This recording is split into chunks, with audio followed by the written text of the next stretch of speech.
សួស្តីអ្នកទាំងអស់គ្នាសូមស្វាគមន៍កម្មកម្មវីដេអូ training នៃកម្មវិធីកណន័យ SQL នៃក្រុមហ៊ុន CLOSO នៅក្នុងវីដេអូនេះខ្ញុំនឹងបង្ហាញអ្នកទាំងអស់គ្នាអំពីការប្រើប្រាស់ទៅលើ module stock item Disassembly ប៉ុន្តែមុននឹងយើងឈានចូលដល់ការប្រើប្រាស់សូមកុំភ្លេចចុច like subscribe និង share ដើម្បីទទួលបានព័ត៌មាននិងវីដេអូថ្មីៗអំពីកម្មវិធីកណន័យ SQL ចំពោះ module stock item Disassembly គឺយើងធ្វើឡើងនៅក្នុងគោលបំណងធ្វើការ cancel ទៅលើ production ដែលយើងបានធ្វើពីមុនមកមានន័យថាឧទាហរណ៍ថាពីមុនខ្ញុំធ្លាប់បានធ្វើទៅលើ stock item assembly ទៅលើទូរស័ព្ទ Nokia ចំនួន5គ្រឿងប៉ុន្តែចៃដន្យអីនៅក្នុងការផលិតហ្នឹងគឺវាមានបញ្ហាខ្លះៗដែលយើងតម្រូវឲ្យធ្វើការ cancel មកវិញខ្លះអញ្ចឹងដើម្បីធ្វើការ cancel គឺយើងចូលទៅក្នុង stock item Disassembly ហ្នឹងមកអញ្ចឹង cancel ចំនួនប្រមាណគឺអ្នកទាំងអស់គ្នានឹងបំពេញនៅក្នុង stock item Disassembly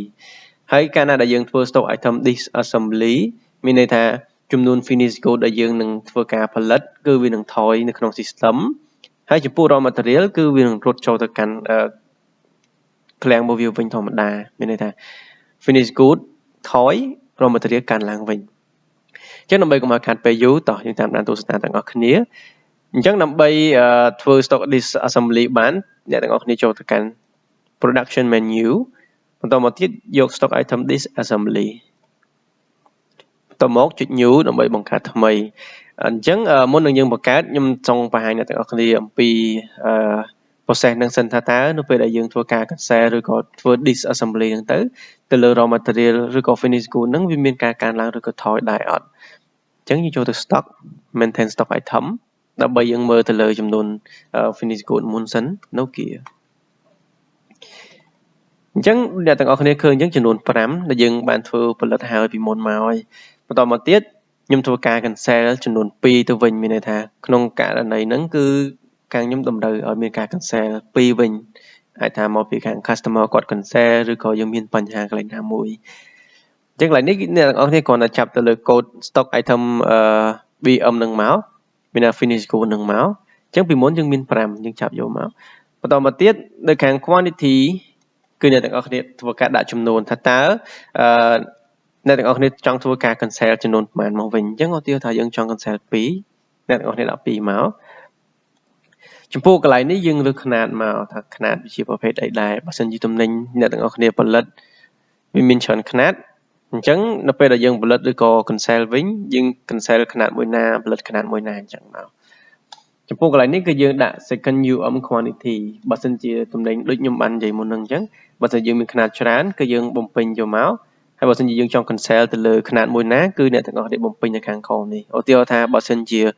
ទំនិញនេះគឺជាទឹកសុទ្ធឧទាហរណ៍អញ្ចឹងទឹកសុទ្ធយើងអាចលក់ជាដបឬក៏ជាកេសបានហើយអញ្ចឹងកន្លែងនេះគឺយើងធ្វើការ cancel ទៅលើຂະຫນាដដែលតូចគឺជាដបកន្លែងនេះ cancel quantity UM បើសិនជាអ្នកទាំងអស់គ្នាចង់ធ្វើការ cancel ជាកេសដែរអញ្ចឹងអ្នកទាំងអស់គ្នា cancel ជាកេសនៅក្នុងនឹងមកដាក់ចំនួនមកតើក្នុងមួយកេសស្មើប្រមាណសំទោសក្នុងមួយកេសស្មើប្រមាណដបអញ្ចឹងមកអញ្ចឹងអ្នកទាំងអស់គ្នាបំពេញនៅក្នុងនេះមក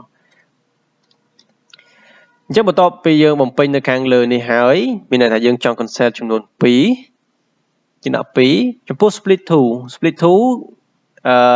គ្រាន់តែថាជាដំណាក់កាលជាដើម្បីផលិតទៅលើ item សំទោសផលិតផលសម្រាប់ Nokia 2020នេះមួយយើងផលិតចំនួនប្រមាណដងន័យថា production ហ្នឹងយើងបង្កើតប្រមាណដងអញ្ចឹងទៅយើងដាក់ split to នេះមកប៉ុន្តែបើសិនជាយើងផលិតម្ដងបាន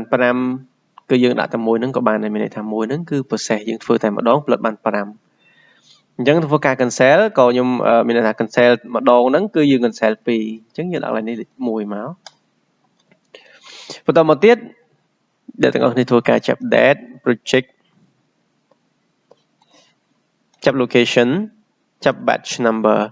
ប៉ុន្តែកន្លែងហ្នឹងយើងធ្វើលុះតែអ្នកទាំងអស់គ្នាពេលដែលយើងធ្វើ stock item assembly យើងធ្វើការចាប់ហើយអញ្ចឹងមានន័យថា stock item assembly និង disassembly គឺព័ត៌មានទាំងអស់ហ្នឹងគឺត្រូវតែដូចគ្នាទាំង split to នេះដូចគ្នាដែរហើយចំពោះ item ហ្នឹងក៏ដូចគ្នាដែរអញ្ចឹងបន្ទាប់ពីអ្នកទាំងអស់គ្នាធ្វើការបំពេញចំនួននេះហើយយើងចុច save តមកយើងចូលទៅមើលក្នុង item អញ្ចឹងអ្នកទាំងអស់គ្នាឃើញ5ដូចគ្នាបន្ទាប់មកយើង refresh អញ្ចឹងវានឹងថយចំនួន2ចំពោះ item finish code របស់យើងសល់តែ3ទេអញ្ចឹងចំពោះ